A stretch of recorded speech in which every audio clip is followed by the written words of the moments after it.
Back in 2007, I decided to visit my old high school friend at her store, but little did I know that day would change everything. We clicked instantly, and soon we were inseparable. We even got married during a spontaneous trip to Vegas. Sadly, though, tragedy struck in 2008 when my brother passed away. Our marriage suffered, resulting in a painful divorce, but fate brought us back together. Everything was going great until one day she fell off the map and I couldn't reach her for hours, which is when my cheating story begins. I went to high school with this girl named Michelle, and she was a part of my friend group.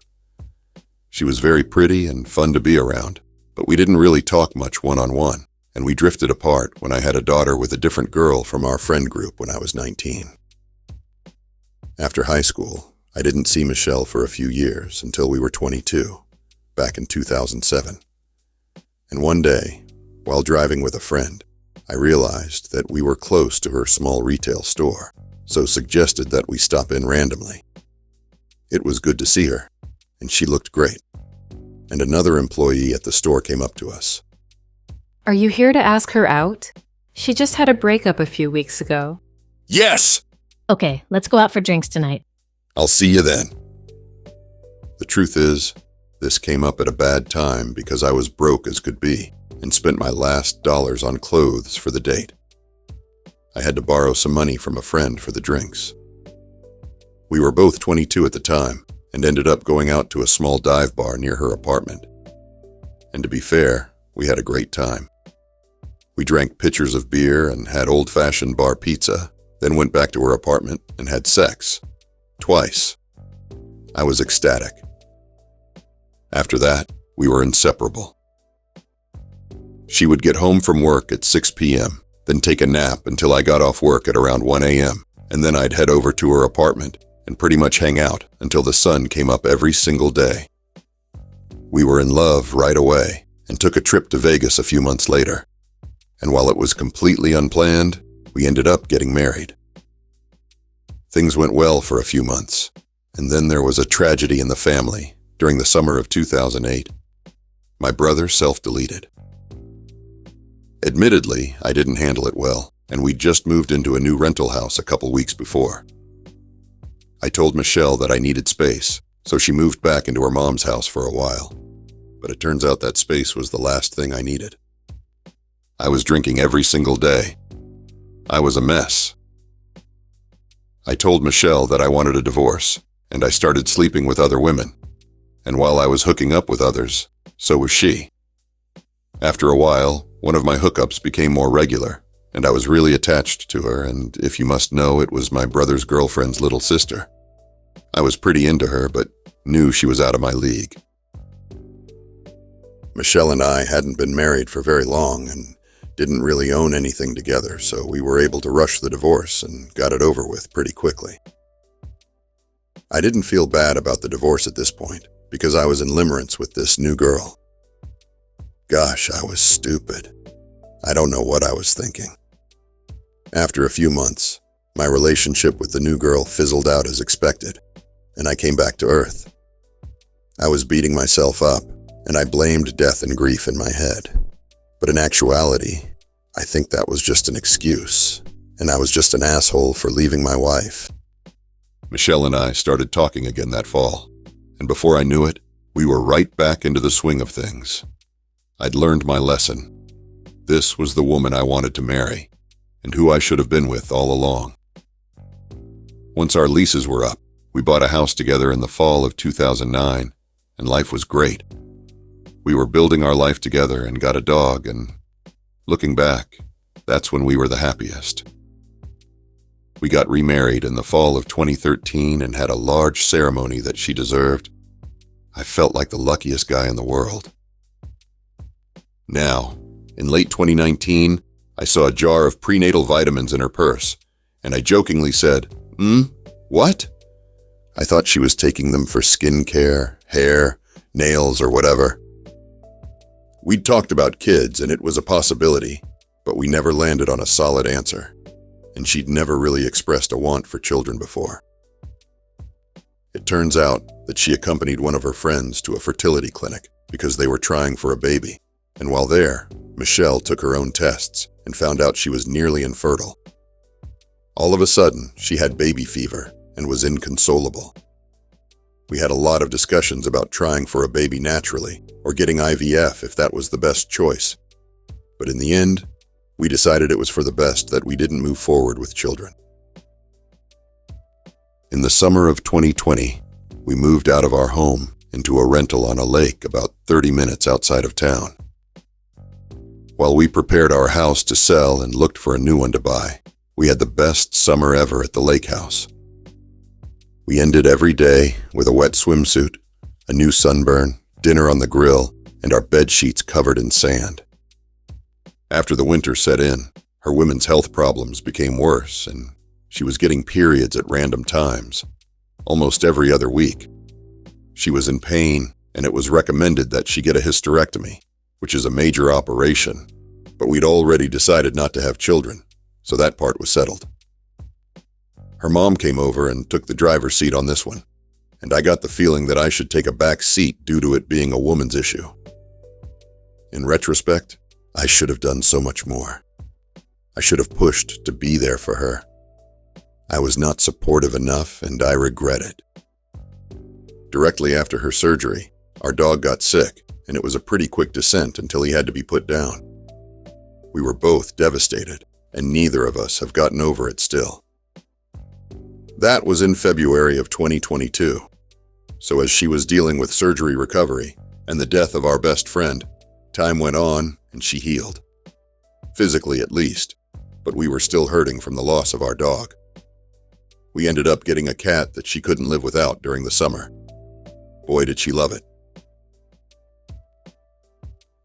We continued to search for a lake home of our own and ended up finding one about 4 miles away and closed on it in December of 2022. It was a great feeling to finally be able to settle in and begin living on our own again. No landlords, no storage units, and all of our possessions in one place. Our new home was a great find. It was very private and just 40 minutes away from both of our workplaces. It was everything we wanted. We had a great spring and summer, filled with pontoon cruises, swimming, grilling, and picnics. In mid-June of 2023, we had a day of yard work planned. Michelle said that she had to drop some stuff off for work first and would be back shortly, but she was gone for the entire day, like 7 hours. She finally called me at about 4 in the afternoon and was almost too drunk to talk. Will you? Will you come pick me up? Of course. I drove to go pick her up, and because we shared locations on our phone, I just followed that. It took me about 90 minutes to get across town in traffic, but once I got to her location, I found it was a type of strip mall with a bunch of suites. There wasn't any signage, so I texted her that I was there, but I didn't get a response, so I called twice, but she didn't pick up. I began to worry. After that, I called her mom, who she works with. Hey, Michelle asked me to come pick her up from this guy's office, but she was absolutely shit-faced. Do you know which suite they're in, or the business name? Oh, he must have gotten her drunk. Let me look it up. I walked into the building and up to the suite, and honestly, I was concerned about what I was going to walk into. I opened the door and they were in his office. He was sitting behind his desk, and she was sitting in a chair in front of it. They were both drunk out of their minds, and he came up to shake my hand, but he was so drunk that he couldn't even look at me. He was looking through me. At this point, I was visibly upset, but I don't say a word, and shoo her into the car. I grab her things and bring them with us, and she instantly passed out the second she got into the car. So when we got home, I immediately put her to bed. The next morning, I got a text from her. I am sorry, not just about yesterday, but also that I've been such a bad partner lately. It's not okay, and I want to be better. I understand you being upset, and rightfully so. I'm sorry, and I hope you can forgive me, and I can prove myself to be better. I am not going to get into a text conversation about this, but here are some of my thoughts. You don't have 1 ounce of respect for me. You're selfish and don't give a fuck about anyone but yourself. You're inappropriate, unprofessional, immature, and worst of all, predictable. That's fair. Thank you for responding. I hope you give me the opportunity to be better. You deserve better. I am really sorry. I thought she sounded pretty sincere, so I forgave her and moved on. And going into the fall, we were having a great time. We loved the house and would talk about how well we did. We'd go on midnight swims, late-night stargazing, and long walks while holding hands. We had a healthy sex life. We had everything. Everything was going great. Then her dad went into hospice care as he'd been in poor health for quite some time. We talked about it regularly, and she'd prepared herself for his death a while ago. I started to notice that she was disconnecting from me. She was backing off. She'd go into work early, leave super late, and often come home drunk off her face.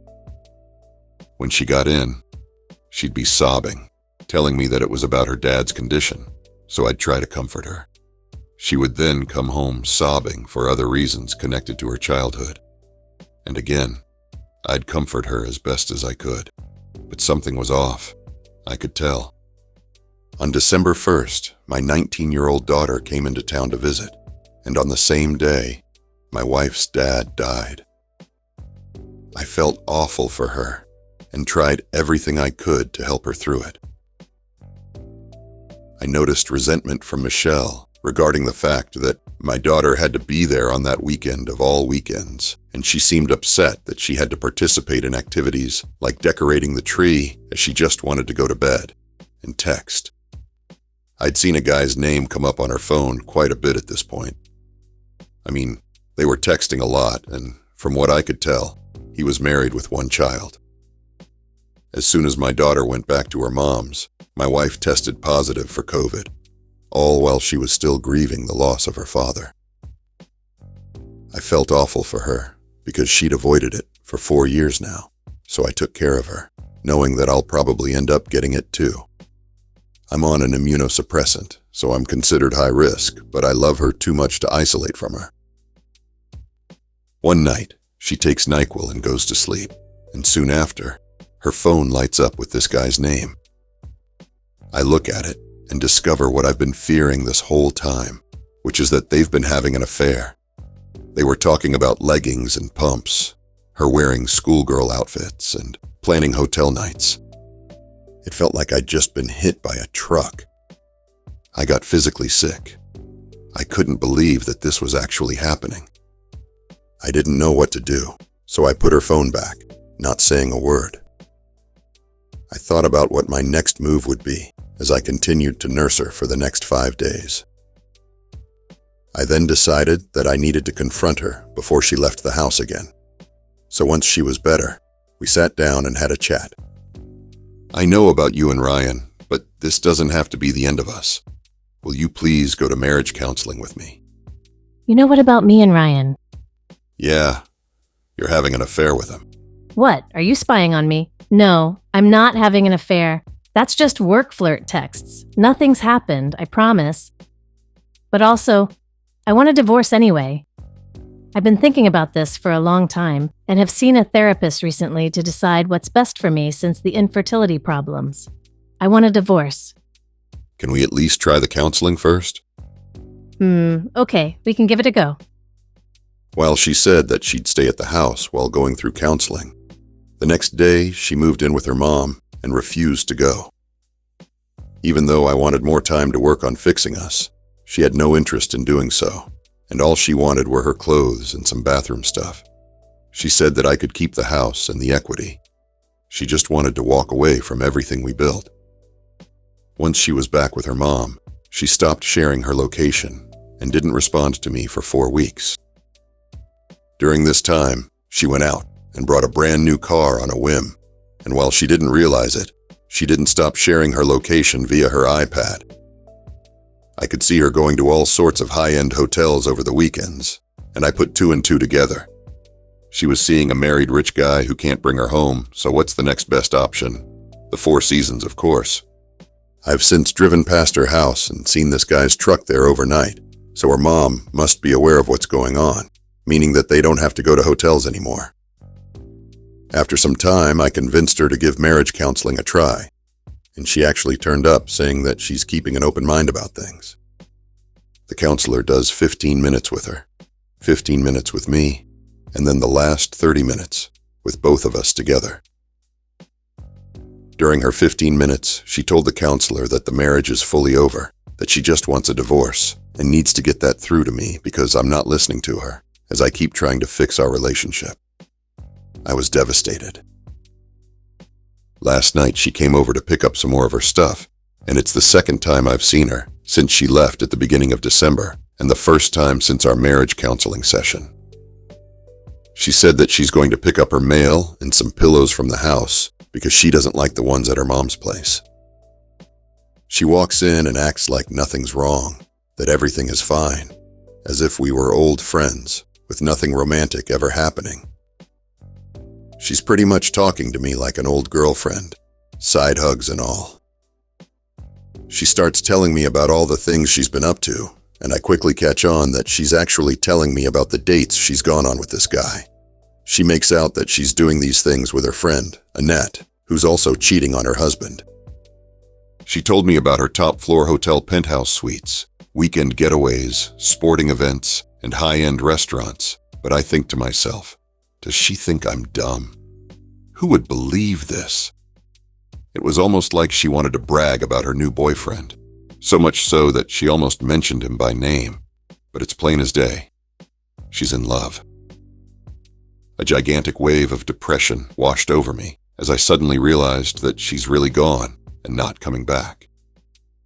She showed no emotion the entire time she was here and gave me a pat on the back on her way out. I got the impression that this was the last time I'd see her for a long time, potentially ever. I've considered telling the affair partner's wife, but have decided against it. She most likely already knows, judging by the amount of time and nights away he's spent with my wife. I know that I'm not innocent and that I haven't been the best husband. I didn't treat her like a princess, something I promised to do when we got married. And I'd let myself go since COVID. I also disconnected from my friends and solely relied on her, which was unfair of me. So to be honest, I've been in a rut. I just can't get over the fact that she agreed to buy this house with me at the top of our budget and then leave me 11 months later. She did a complete 180 and wants absolutely nothing to do with me. She doesn't want to speak to me or see me again and doesn't care about the house we purchased or the cat she got. Talk about a rocky relationship. To be honest, I was quite shocked that OP and Michelle were able to get back together after their first divorce. When they first got married, they didn't seem equipped to deal with what a marriage really was, and I don't think that ever really changed. Whenever they faced hardships, they weren't able to properly lean on each other for support, which is what partnerships are all about. I don't know who this guy is that OP's wife is riding off into the sunset with, but for some reason, I don't see a happily ever after there. For the life of me, I don't know why OP was fighting so hard for this woman, as she didn't have any interest in being with him. If I'm being honest, it was quite pathetic. When someone checks out of a relationship, it's in your best interest to let them go, regardless of how tough it feels.